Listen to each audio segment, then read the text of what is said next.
Le studio Biloba présente Bac de philo, révision express. Bonjour à tous et bienvenue dans le podcast qui vous donne toutes les clés pour bien réviser le bac philo. Ah ben ça c'est gentil alors. Dans ce premier épisode, nous allons parler du devoir. Tu ne trouves pas difficile de faire ton devoir ? Je fais parfois ce que je veux faire. Le reste du temps, je fais ce que je dois.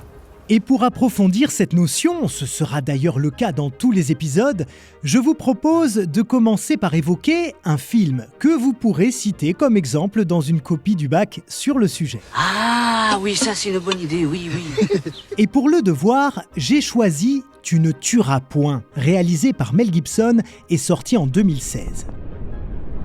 Ce film raconte l'histoire vraie de Desmond Doss, un jeune Américain qui s'engage dans l'armée en 1942, c'est-à-dire en pleine Seconde Guerre mondiale, pour servir son pays.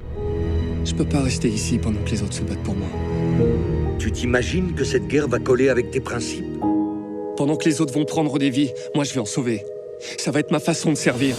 Mais au nom de ses croyances religieuses, il refuse de tuer qui que ce soit, et même de porter une arme. J'ai aucun problème à porter l'uniforme, saluer le drapeau et faire mon devoir. C'est juste le fait de porter un fusil, de tuer un être humain que je refuse. Ce jeune soldat se retrouve donc face à un véritable dilemme. Il sait que son devoir de patriote est de soutenir son pays dans l'effort de guerre, et en même temps, son devoir de chrétien protestant est d'honorer quoi qu'il arrive ce commandement de Dieu, tu ne tueras point. Desmond parvient finalement à honorer ses deux devoirs, car après avoir négocié avec l'armée, il devient infirmier et sauve la vie de 75 de ses camarades. Et c'est là qu'on peut se dire que ce dilemme n'était en fait pas si compliqué à résoudre. Et pourtant, Desmond a peut-être trouvé une solution à sa situation personnelle, mais il n'a pas tout à fait résolu le problème. Et oui, s'il a pu soutenir son pays sans véritablement faire la guerre, c'est seulement parce qu'un grand nombre de gens acceptaient de prendre les armes, donc de tuer des ennemis sur un champ de bataille si c'était nécessaire. Mais ce commandement « Tu ne tueras point » n'a pas seulement été adressé à Desmond, mais bien à tous les hommes. C'est en tout cas ce que pense un croyant. La contradiction entre ces deux devoirs demeure alors, car si Desmond a pu les faire coexister, c'est parce que la majorité de ses compatriotes désobéissaient au moins à l'un des deux. Vous avez fait plus que n'importe quel homme au service de ce pays. Je me suis jamais autant trompé sur quelqu'un de toute ma vie.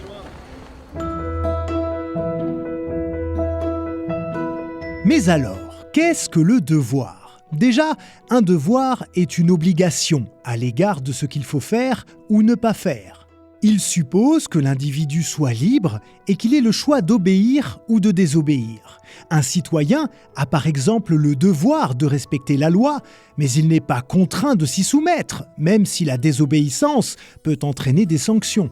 À l'inverse, un prisonnier n'a pas le devoir de rester dans sa cellule, puisque de toute façon, il n'a pas le choix. On peut donc distinguer deux formes de devoir, le devoir juridique et le devoir moral. Le devoir juridique, c'est l'obligation de respecter la loi. Le devoir moral, c'est faire ce qui est bon et pas ce qui est mal.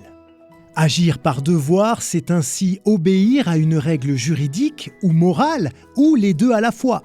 La principale différence entre ces deux types de devoirs réside dans l'origine de ces règles. Dans le cas du devoir juridique, elles sont extérieures à l'homme et ne concernent d'ailleurs que les actes qui vont avoir un impact sur la société. Le citoyen a par exemple le devoir de payer ses impôts. Cette règle lui est imposée par la société, même s'il ne l'apprécie pas ou qu'il ne comprend pas pourquoi il y est obligé. Le devoir moral, lui, prend sa source dans la raison humaine. C'est parce que je sais qu'il est bon de travailler que j'accomplis ce devoir. C'est donc une règle que je m'impose parce que je la trouve bonne. Le philosophe Emmanuel Kant est certainement celui qui a le plus réfléchi au sujet. Pour lui, l'homme qui agit moralement est celui qui agit conformément et volontairement à son devoir moral. L'homme doit découvrir en lui-même les règles auxquelles il doit obéir. Ces règles sont universelles, c'est-à-dire qu'elles sont bonnes en elles-mêmes et elles doivent être valables pour tout homme, quelle que soit sa situation. Pour découvrir cette loi morale, on doit alors se poser cette question. Est-ce qu'il serait bon que tout le monde obéisse à la même règle que moi ? Le soldat d'os, dans le film « Tu ne tueras point », essaye de concilier son devoir de citoyen et son devoir de chrétien. S'il avait été kantien, son dilemme aurait été impossible à résoudre. Les deux règles auxquelles il obéit le poussent à la fois à participer à la guerre, mais aussi à ne prendre aucune arme. Et ces deux règles ne peuvent pas être valables universellement. Du côté de l'éthique conséquentialiste, on considère qu'une action est morale parce que ses conséquences sont bonnes et utiles au plus grand nombre. Il n'y a alors pas de loi morale universelle, car selon les circonstances, une même action pourra engendrer des résultats différents. Dire la vérité, par exemple, est dans la plupart des cas une bonne action, c'est vrai, mais dans certains cas, il vaut mieux mentir. Je vais vous prendre un exemple très parlant. Des gens qui ont caché des juifs pendant la Seconde Guerre mondiale ont été obligés de mentir à la police. Mais il s'agissait là d'une bonne action. Ils ont accompli leur devoir moral, alors que la vérité aurait été néfaste. Citons enfin l'éthique des vertus. Pour celle-ci, une action est morale lorsque l'intention de celui qui la pose est bonne, tout comme l'acte en lui-même. On parle d'éthique des vertus car elle s'appuie sur l'idée que l'action est bonne lorsqu'elle est accomplie selon les vertus de l'homme, par exemple la prudence, la sagesse ou le courage. Pour conclure, retenez que la notion de devoir est une notion juridique et une notion morale. Le devoir moral ne nous est pas imposé comme une norme ou une loi extérieure. Pour agir moralement, il nous faut savoir pourquoi on agit et le faire volontairement. Chaque fois que nous nous demandons « que dois-je faire ?», nous nous posons une question morale. Étudier la question du devoir, c'est donc essayer de comprendre quels sont les critères rationnels qui nous permettent de discerner quelle est la meilleure décision à prendre.